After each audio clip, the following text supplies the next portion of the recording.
The window busted open, the masts all came down.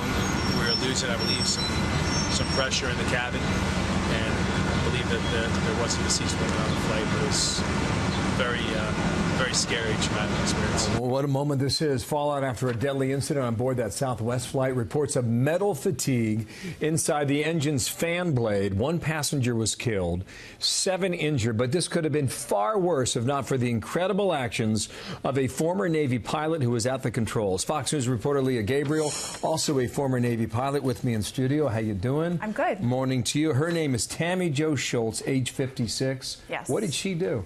Well, first of all, I just want to say, this is a really great day for naval aviation, and we're very proud of her and what she did.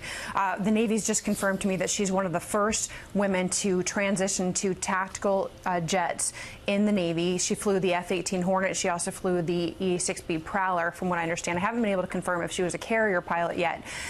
But in this particular situation, she obviously took very quick command and made very quick decisions, because this was an extremely complex emergency. When you think about it, not only did they have to deal with a rapid loss of pressurization, which at the altitudes, when you're in that 30 to 40,000 foot range where they were, your time of useful consciousness, if you lose your cabin pressurization, can be a matter of seconds. So the first thing that they would have to do is get on their oxygen mask. So those masks drop in the back for the passengers, but the pilot and the co-pilot, the pilot and the first officer, need to very quickly get their oxygen mask. That's really the first thing they need to do, and then reestablish communications between the two of them.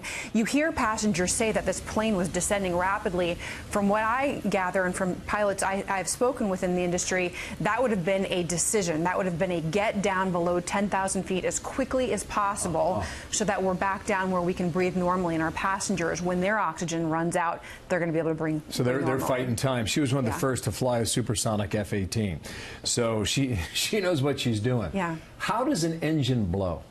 So there's a number of different ways. We were talking in the break that this actually happened to me when I was flying an F-18 Hornet to come in and land on an aircraft carrier at night. There are so many different moving parts, and then there's there are temperature variants that happen in the engine from hot to cold. So there are things like metal fatigue, and what we've heard so far is that there was a fan blade missing from this. So this could have been in the compressor turbine section. And if you can just imagine, if you look at a fan on the ceiling that's spinning, imagine it's spinning at 37,000 RPM, right? So really, really, really fast. And you take off one blade of that fan and you stick it up in the fan, it's going to cause parts to just rip apart. And in an engine like this, you also have fuel being dumped in, so you're probably getting compressor stalls, you're probably getting sort of pop and hung stalls, and an explosive action that can cause the pieces to just rip off of the plane. So most likely she probably felt a bang. Her and her first officer probably felt a bang. They probably heard something. Then all of a sudden they get these indications in the cockpit. They've lost pressure. They think, okay, first off, got to make sure we're breathing. Second off, get down below this altitude and shut down the correct engine. Could have been catastrophic. It could have been catastrophic. It really could have. And it sounds like she made extremely decisive actions. And then just listening to the voice on the radio, that's the way Navy pilots are trained to behave, is to stay calm. Your first step should always be a deep breath, and then just very cerebrally go through those emergency action items. Great stuff, Lea.